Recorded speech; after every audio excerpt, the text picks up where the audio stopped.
Hello students अपने topic चल रहा था 1909 का अधिनियम, जिसे अपने कंप्लीट कर चुके थे।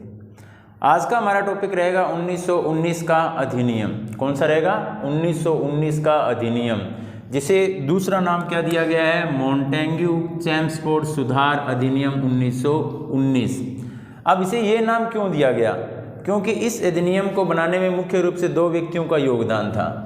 एक तो थे भारत सचिव मॉन्टेग्यू और दूसरे थे गवर्नर जनरल चेम्सफोर्ड। इसीलिए इस अधिनियम का नाम क्या पड़ा? मॉन्टेग्यू चेम्सफोर्ड सुधार अधिनियम 1919 पड़ा। देखो 1919 से पूर्व की अगर अपने बात करें तो 1914 से लेकर 1918 के मध्य प्रथम विश्व युद्ध होता है। कौन सा? प्रथम विश्व युद्ध। 1918 में प्रथम विश्व युद्ध समाप्त हो गया। अब भारतीयों को एक आस जगी। क्या आस जगी? भी अब अंग्रेज क्या करेंगे? अंग्रेज सरकार उन्हें कुछ सुविधाएं प्रदान करते हुए युद्ध के बाद स्वशासन प्रदान कर देगी। ये आस जगी भी युद्ध के बाद भारतीयों को स्वशासन प्रदान कर दिया जाएगा। कांग्रेस एवं मुस्लिम लीग में 1916 ईस्वी में समझौता होता है। कौन सा? लखनऊ।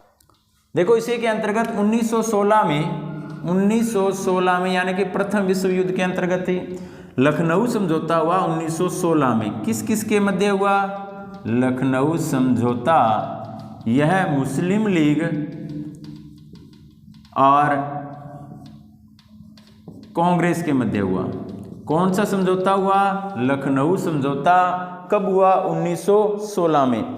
इनके साथ कार्य करने की संभावना भी बनी, यानी कि पहले मुस्लिम लीग और कांग्रेस दोनों पृथक पृथक थी, लेकिन अब इस समझौते के बाद ये संभावना बनी भी अब मुस्लिम लीग और कांग्रेस दोनों मिलकर साथ कार्य कर सकती हैं। बाल गंगाधर तिलक एवं एनी बेसेंट ने होम रूल आंदोलन चलाकर भारत में स्वशासन की मांग की थी। देखो होम रूल आंदोलन चलाया गया था। कौन सा?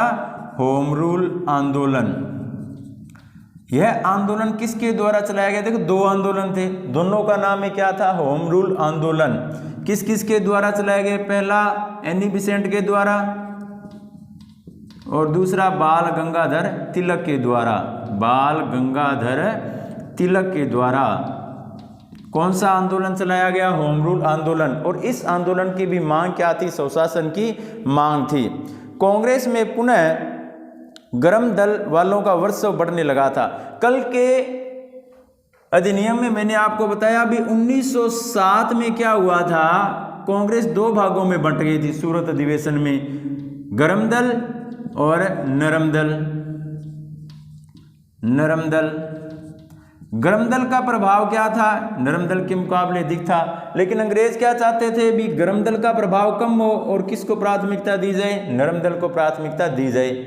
अब यहां पर क्या हुआ? थोड़े समय बाद 1917 में क्या हुआ? गरम दल का जो प्रभाव था वह वापिस बढ़ने लग गया था। भारत सचिव मॉन्टेग्यू ने 20 अगस्त 1917 को घोषणा की कि भारत में क्रमशः उत्तरदायी सरकार की स्थापना के उद्देश्य से स्वशासन की संस्था का विकास किया जाएगा। देखो कब घोषणा की? 20 अगस्त 1917 को। किसने? मॉन्टेग्यू ने। कब की?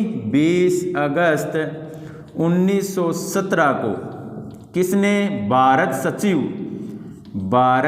सचिव मॉन्टेग्यू ने घोषणा की। क्या घोषणा की मॉन्टेग्यू ने? उत्तरदायी सरकार की स्थापना के उद्देश्य से स्वशासन की संस्था का विकास किया जाएगा। इन सभी कारणों से मॉन्टेग्यू चेम्सफोर्ड सुधार 1919 की प्रमुख भूमिका बनी थी। मॉन्टेग्यू भारत सचिव एवं चेम्सफोर्ड भारत के गवर्नर जनरल थे, इसीलिए इसका नाम क्या पड़ा? मॉन्टेग्यू चेम्सफोर्ड सुधार अधिनियम 1919 पड़ा।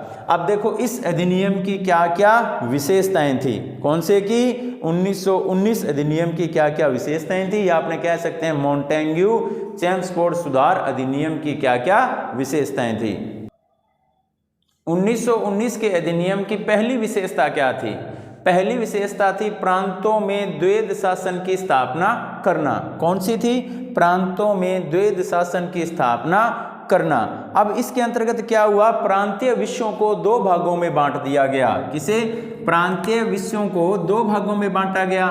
एक तो कौन से थे, सुरक्षित विषय, और दूसरे कौन से थे, हस्तांतरित विषय। कौन कौन से थे, सुरक्षित और हस्तांतरित विषय। सुरक्षित विषयों का शासन प्रांतीय गवर्नर अपनी कार्यकारिणी के परामर्श से करता था। जो सुरक्षित विषय हैं उनका शासन प्रांतीय गवर्नर अपने कार्यकारिणी के परामर्श से करता था। यानी कि प्रांतीय गवर्नर को दिया गया इसका हक, प्रांतीय गवर्नर को दिया गया इसका हक। और इसमें कौन कौन से विषय रखे गए, जैसे पुलिस है, जेल है, शांति व्यवस्था है, न्याय है आदि किसके अंतर्गत रखे गए, सुरक्षित विषयों के अंतर्गत रखे गए थे। दूसरा कौन सा था, दूसरा था हस्तांतरित विषय। हस्तांतरित विषयों की अगर बात करें तो इसका शासन प्रांतीय गवर्नर भारतीय मंत्रियों की सहायता से करता था। इसमें कौन करता था, प्रांतीय गवर्नर मंत्रियों की सहायता थे, मंत्रियों की सहायता से क्या करता था, कानून वगैरह बनाने का कार्य करता था। यहाँ पर भी कौन है, प्रांतीय गवर्नर, यहाँ पर भी कौन है, प्रांतीय गवर्नर। लेकिन सुरक्षित विषयों में प्रांतीय गवर्नर की कार्यकारिणी है, और हस्तांतरित विषयों में क्या है, प्रांतीय गवर्नर किससे परामर्श लेता था, या प्रांतीय गवर्नर किससे मिलकर इन विषयों पर कानून बनाने का कार्य करता था, तो वह थे भारतीय मंत्रियों की सहायता से करता था। ठीक है, किससे, भारतीय मंत्रियों की सहायता से करता था। और हस्तांतरित विषयों में मुख्य रूप से कौन कौन से विषय रखे गए, तो स्थानीय स्वशासन, स्वास्थ्य, चिकित्सा और सार्वजनिक निर्माण, ये किसके अंतर्गत रखे गए, हस्तांतरित विषयों के अंतर्गत रखे गए थे। दूसरा सुधार क्या था, या दूसरा उद्देश्य क्या था 1919 के अधिनियम का, तो गवर्नर की कार्यकारिणी यानी कि एग्जीक्यूटिव काउंसिल विधानसभा के प्रति उत्तरदायी न होकर गवर्नर के प्रति उत्तरदायी होती थी। देखो क्या था, गवर्नर की जो कार्यकारिणी होती थी, किसकी, गवर्नर की कार्यकारिणी, गवर्नर की कार्यकारिणी। अगर गवर्नर की कार्यकारिणी की बात की जाए तो गवर्नर की कार्यकारिणी विधानसभा के प्रति उत्तरदायी न होकर किसके प्रति उत्तरदायी होती थी, स्वयं गवर्नर के प्रति उत्तरदायी होती थी। किसके प्रति उत्तरदायी होती थी, गवर्नर के प्रति उत्तरदायी होती थी। जबकि मंत्री विधानसभा के प्रति उत्तरदायी होते थे। और मंत्री क्या होते थे, जो मंत्रियों का गठन किया गया था वो किसके प्रति उत्तरदायी होते थे, विधान सभा के प्रति उत्तरदायी होते थे। किसके प्रति उत्तरदायी होते थे, विधान सभा के प्रति उत्तरदायी होते थे। और जो गवर्नर की कार्यकारिणी होती थी वह किसके प्रति उत्तरदायी होती थी, गवर्नर के प्रति उत्तरदायी होती थी। मंत्रियों की नियुक्ति एवं उन्हें पद से हटाने का अधिकार किसको था, गवर्नर को था। गवर्नर विधानसभा को भंग करके प्रांतीय विधानसभा द्वारा पारित विधेयक को निषेध कर सकता था। यानी कि मंत्रियों की नियुक्ति, उन्हें पद से हटाना, ठीक है, जो मंत्री होते थे उनकी नियुक्ति या उन्हें पद से हटाना, ये सभी जो पावर्स थी ये किसके पास रहती थी, गवर्नर के पास रखी गई। तीसरा उद्देश्य क्या था, केंद्र एवं प्रांतों के बीच शक्ति का विभाजन किया गया था। देखो तीसरी विशेषता क्या थी, केंद्र और प्रांतों के मध्य शक्ति का विभाजन किया गया, शक्ति का विभाजन किया गया। यानी कि अब शक्ति का क्या कर दिया गया, पावर्स का क्या किया गया, बंटवारा कर दिया गया। किस किस के मध्य, केंद्र और प्रांतों के बीच।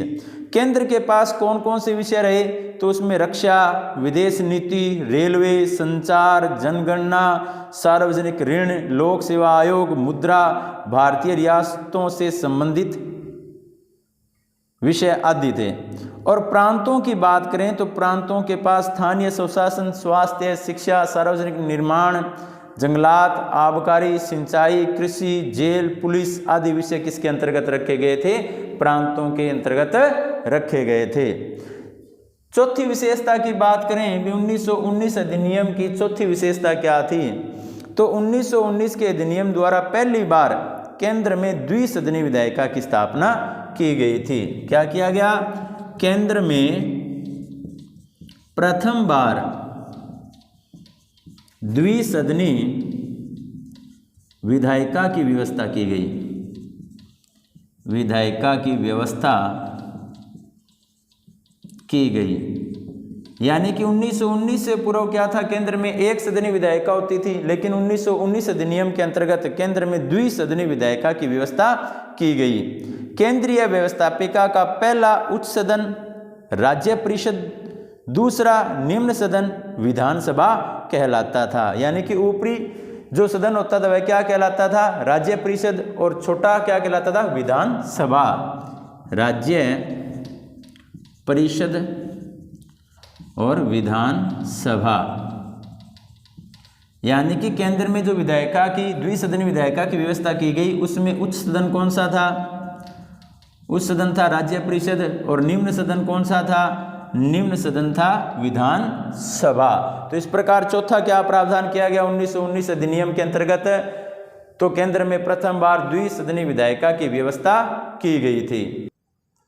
1919 अधिनियम के अंतर्गत पांचवी क्या विशेषता रही? तो प्रांतीय विधानसभाओं में, कहाँ? प्रांतीय विधानसभाओं में सांप्रदायिक आधार पर पृथक निर्वाचक प्रणाली का विस्तार किया गया था। देखो इसके अंतर्गत क्या हुआ? मुस्लिमों के अतिरिक्त यहाँ पर सिखों, यूरोपियनों, एंग्लो इंडियन, भारतीय ईसाइयों को पृथक चुनाव मंडल में अपने प्रतिनिधि चुनने का अधिकार दिया गया।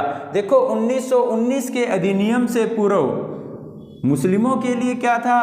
पृथक निर्वाचक प्रणाली का गठन किया गया था, लेकिन 1919 अधिनियम के अंतर्गत जो एंग्लो इंडियन थे, ठीक है, इसके अलावा सिख थे या यूरोपियन थे या भारतीय ईसाई थे, उन सभी के लिए भी क्या किया गया? पृथक निर्वाचक प्रणाली का गठन किया गया था। और छठा टॉपिक क्या रखा गया या छठी विशेषता क्या थी? इंडिया काउंसिल के कुछ कार्यों जैसे व्यापार, ब्रिटेन में भारतीयों की शिक्षा आदि के लिए भारतीय उच्चायुक्त का प्रावधान किया गया। क्या किया गया? भारतीय उच्चायुक्त का प्रावधान किया गया। छठी विशेषता क्या थी? 1919 अधिनियम के अंतर्गत भारतीय उच्चायुक्त का प्रावधान किया गया। भारतीय उच्चायुक्त की नियुक्ति भारत सरकार के परामर्श से सम्राट करता था। अगर इसकी नियुक्ति की बात करें तो इसकी नियुक्ति कौन करता था? सम्राट करता था, लेकिन किससे अनुमति के बाद? भारत सरकार से। भारत सरकार से परामर्श के बाद इंग्लैंड का जो सम्राट होता था वह भारतीय उच्चायुक्त की व्यवस्था करता था या उसका प्रावधान करता था। देखो इस प्रकार बच्चों हमारा जो 1919 का अधिनियम था वह कंप्लीट हुआ। आप इस अधिनियम को लर्न करें और अपने नोटबुक में नोट करें। थैंक यू बच्चों।